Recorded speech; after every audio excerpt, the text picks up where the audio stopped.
मेरे अजीज और मेरे भाइयों, हज़रत रसूलुल्लाह सल्लल्लाहु अलैहि वसल्लम ने पहले ही दिन से अपने सहाबा को और अपनी उम्मत के एक एक फर्द को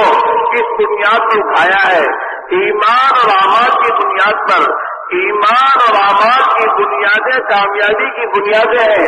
जिन बुनियादों पर अल्लाह के नबी ने अपनी उम्मत को उठाया है और इस उम्मत को इसी की दावत पर महजूर को खड़ा फरमाया है कि उम्मत का हर फर्द ईमान और आमाल की बुनियाद पर जिंदगी गुजारता हुआ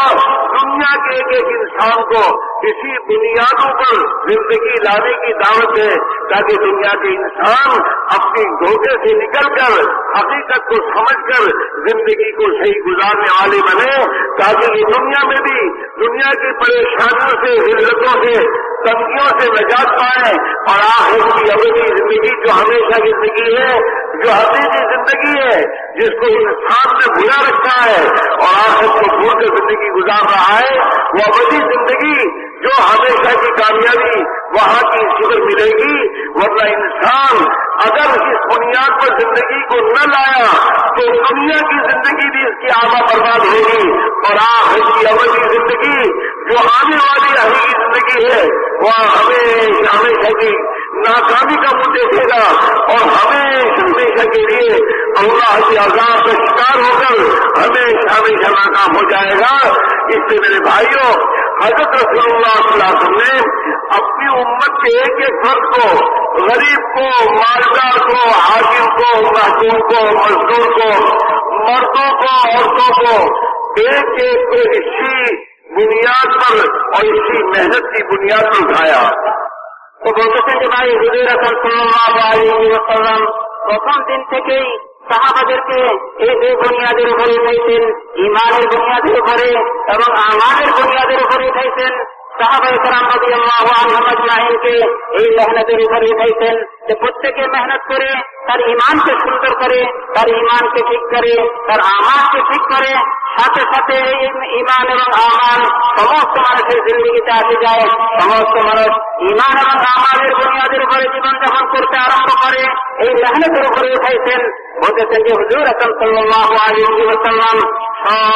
শুরু থেকেই সাহাবায়ে কেরাম রাদিয়াল্লাহু আনহুম আজমাইনকে এই দুই বুনিয়াদের উপরে, ঈমান এবং আমালের বুনিয়াদের উপরে ঈমানকে ঠিক করে, আমালকে ঠিক করে এবং সাথে সাথে পুরা দুনিয়ার মানুষকে এই ঈমান এবং আমালের বুনিয়াদের উপরে আনে, যাতে মেহনত করে এক একজন মানুষের ঈমানকে ঠিক করে, আমালকে ঠিক করে। বলতেছেন যে ঈমান এবং আমালের বুনিয়াদের উপরে আল্লাহ জাল্লা শানুহু দুনিয়ার মধ্যেও কামিয়াবি আর সফলতা দিবেন। বলতেছেন যে সাহাবায়ে কেরাম রাদিয়াল্লাহু আনহুম আজমাইন এই মেহনতের উপরে উঠতেন, এই মেহনত করতে আরম্ভ করতেন এক একজন মানুষকে এই বুনিয়াদের উপরে উঠানোর জন্য, দুনিয়ার ধোঁকা থেকে বাঁচাইবার জন্য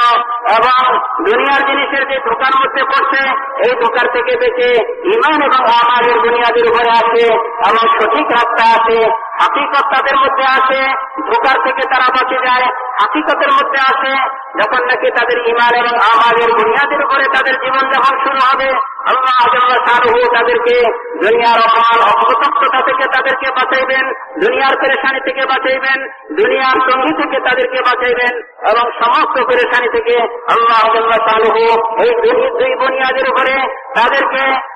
দুনিয়ার মধ্যে শান্তিময় জীবনযাপন দিবেন এবং সমস্ত পেরেশানি থেকে, সমস্ত অপমান অপদস্থতা থেকে বাঁচাইবেন এবং মৃত্যুর পরে যে জিন্দেগির শুরু হবে শেষ হবে না, যে জিন্দেগি থেকে আজকে মানুষ গাফেল, যে জিন্দেগি থেকে আজকে মানুষ গাফেল এবং যে জিন্দেগি থেকে আজকে মানুষ দূরে সরে দুনিয়ার জিন্দেগিকে সামনে রাখি চলতেছে, বলতেছেন যে মেহনতের উপর উঠাইছেন তাদেরকে যাতে আখিরাতের জীবন, আখিরাতের কামিয়াবি আর সফলতার রাস্তায়, আখিরাতের কামিয়াবি আর সফলতাও আল্লাহ জাল্লা শানুহু একমাত্র ঈমান এবং আমালের বুনিয়াদের উপরে রাখছেন। ঈমান এবং আমাল যদি নাকি ঠিক করে আল্লাহ জাল্লা শানুহু দুনিয়ার মধ্যেও শান্তিময় জিন্দেগি দিবেন, মৃত্যুর পরে আবাদ